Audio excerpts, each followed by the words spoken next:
Hey guys, it's Kaylin again. I'm coming back with a video on my labor and delivery story at 18.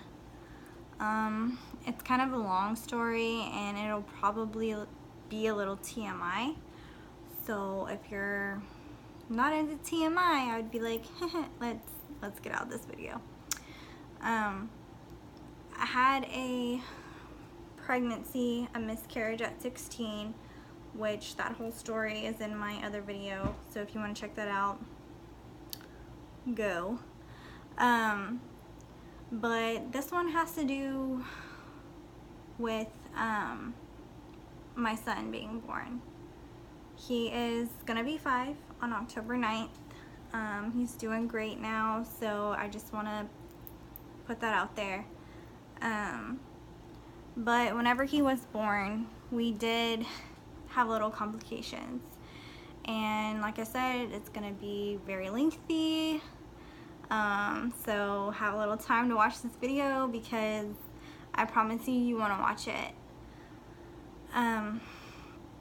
So whenever I was 39 weeks pregnant, I had a lot of family come into town. I was supposed to get induced on October 7th of 2013. And they ended up being way too full, so they pushed back my induction date a day.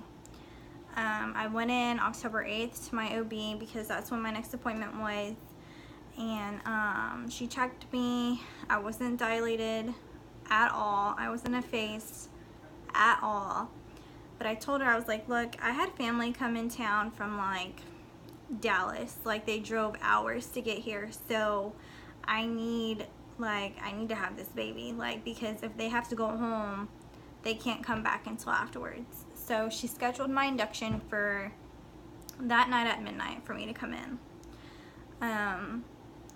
So this is a whole nother story, but at the time I was with a guy that actually wasn't my baby daddy to this son. Oh God, so many stories to tell. I will tell them, I promise, just bear with me. But so I was with this guy, and he was very supportive. His family's very supportive, but I was not with my son's father. I've never been with my son's father, except for about a month when I got pregnant.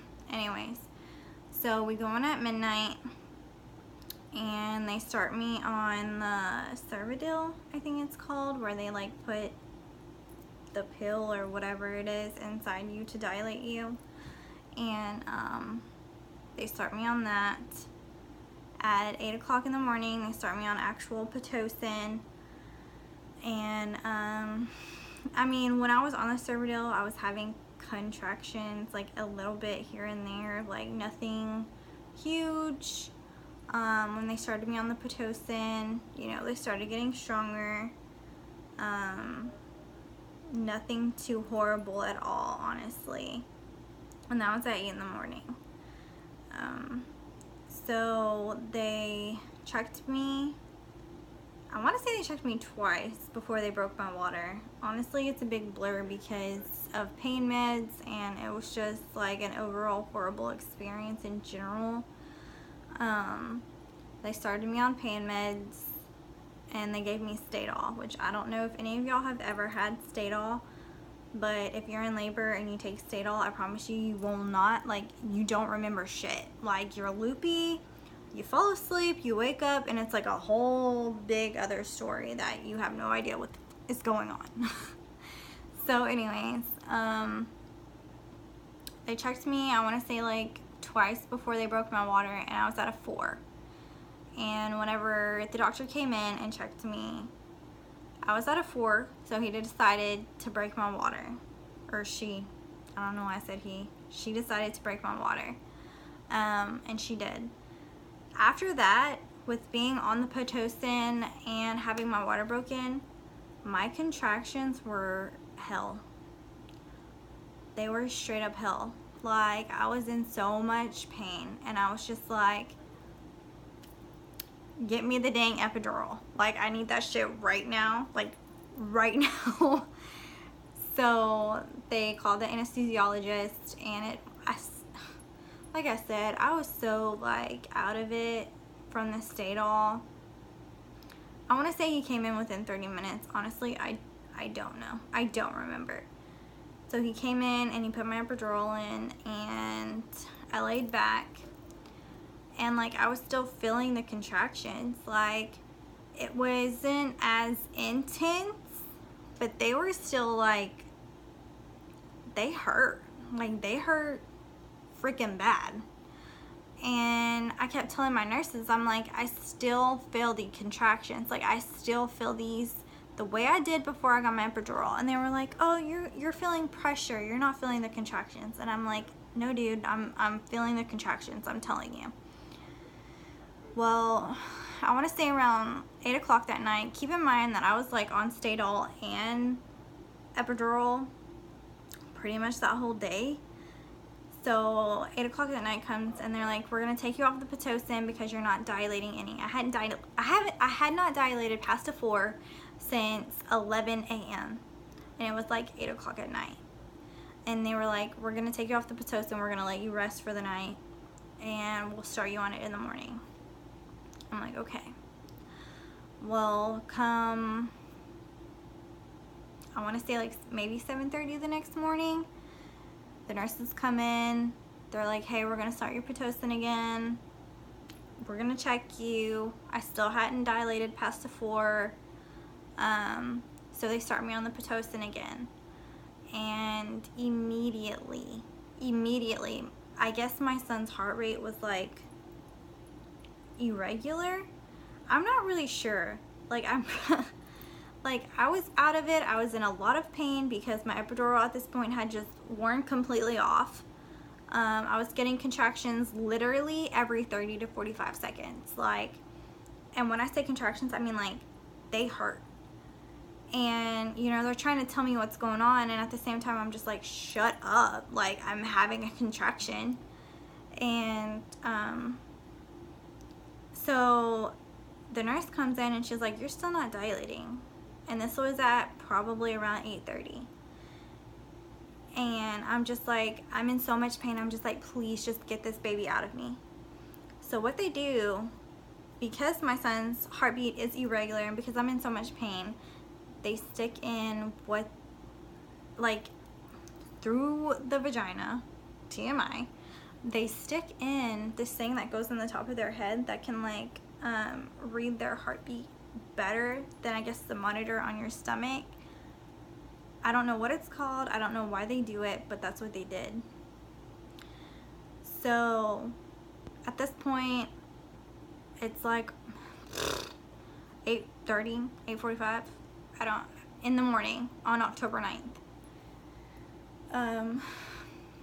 So then I'm just like, no, I'm in a lot of pain. Like something is not right. I keep telling them like something's not right. Like I need this baby out of me. So they call the on-call doctor, or no, let me rephrase that. They call my doctor, and they're like, hey, like something's wrong. Like she needs to have this baby. And my doctor, who I've seen my entire pregnancy, was like, oh, I'll be there around lunch. 3 hours. She wanted me to go this for 3 more hours. And I was like, no, like I need this kid out of me. Like something is wrong. And so they call the on-call doctor. And the on-call doctor, I guess, like looks over my chart. I don't know. But I don't know if y'all know this, but your water is not supposed to be broken for more than 16 hours. It had been over 20 hours since mine was broken. And I was starting to run fever. His heartbeat was starting to be irregular. And so they called the on-call doctor, and she comes in and she was like, we're getting this baby out of you now. This was probably around 9 o'clock. So they take me back, and this is an emergency C-section. Like when I tell you that everything is like, when I don't remember stuff, like I really don't, because everything was like bam, bam, bam, bam, bam. Like, we're getting this baby out of you. So they roll me back there. They lay me down. And so the doctor, it has this like scalpel, right? And she's like poking on my stomach. She's like, can you feel that? And I'm like, yeah. Can you feel this? Yeah. Can you feel this? Yeah. And she's like, okay, we'll wait a few minutes. So then she starts to cut on me. And I'm like, I can feel that. And she's like, oh, your epidural's not working? I've been telling you this for how many hours now? No, my epidural isn't working, okay? So they have to sit me up after already starting to cut, put a spinal tap in me, lay me back down, and like 5 minutes later she comes back in and she starts, I guess, the C-section process. And my son is born at 9:16 a.m. on October 9th, 2013. 7 pounds, 10 ounces, 21¼ inches long. I mean, from what it seemed like, he was healthy. Well, then they roll me and him into a recovery room. And they come in and they're like, they come in and they tell me, you have an infection, you're running a fever. It was supposedly an infection in my water, in my placenta, uterus. It was somewhere, okay? And I'm like, okay, well, I'm out of it, obviously, because of the pain meds, because of just everything going on. Like, I had not gotten sleep in over 36 hours. And, so they're like, we have to take, my son's name is Bentley. We have to take Bentley to the NICU because he needs treatment. And I'm like, okay, you know, I'm not thinking anything of it. So they take him to the NICU and he's there for 2 days. And I mean, he seemed perfectly healthy. He seemed fine. Come, you know, 2 days later, we get to take him home. You know, everything was hunky-dory. Nobody ever mentioned anything being wrong. And then I want to say whenever he was about 3 or 4 months, my mom was like, he's not using his right side.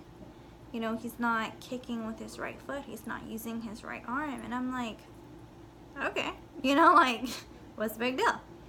You know, I'd never been a mom before. I don't know what to look for. I don't know, you know, the signs of something being wrong. And she's like, that's not normal. So I take him to his pediatrician, and his pediatrician gives us a referral to a physical therapist. So we go into the physical therapist, and she's like, from what it looks like, he has right-sided hemiplegic cerebral palsy. This was after one appointment, you know? And I'm like, no, he doesn't. Like, he's fine. He's just slow in developing. You know what I'm saying? And she's like, no, like, what is your birth history? So I tell her, and she was like, you know, from the fact that you're telling me, you know, everything that went wrong with your induction, it seems that whenever, you know, his heartbeat was so irregular, he probably had a brain bleed, and that's what caused it. And I'm like I'm still not believing it. I'm just like, oh, my son's fine. Like, he's fine. You know, no parent wants to think that there's something wrong with their child. No parent does.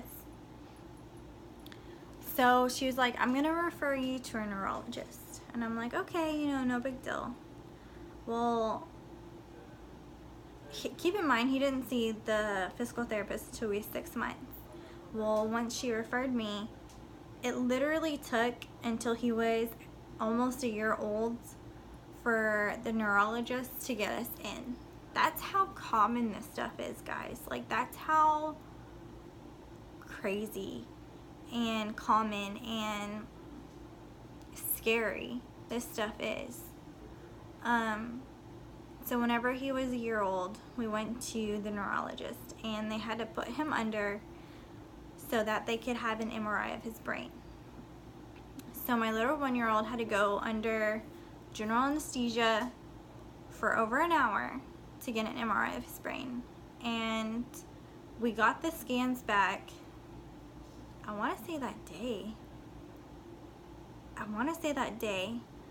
And you know, the neurologist comes in and he's like, you know, I hate to tell you this, but it does seem as if Bentley had a stroke during your labor. And I don't know if y'all know this, but a stroke is a brain bleed. Like, they're one and the same. They're not different. Like, if you have a brain bleed, you're having a stroke. Like, that's how it goes. So, you know, they tell me that, hold on a second. Yes, son? Yeah. This is Bentley. Say hi, Bentley.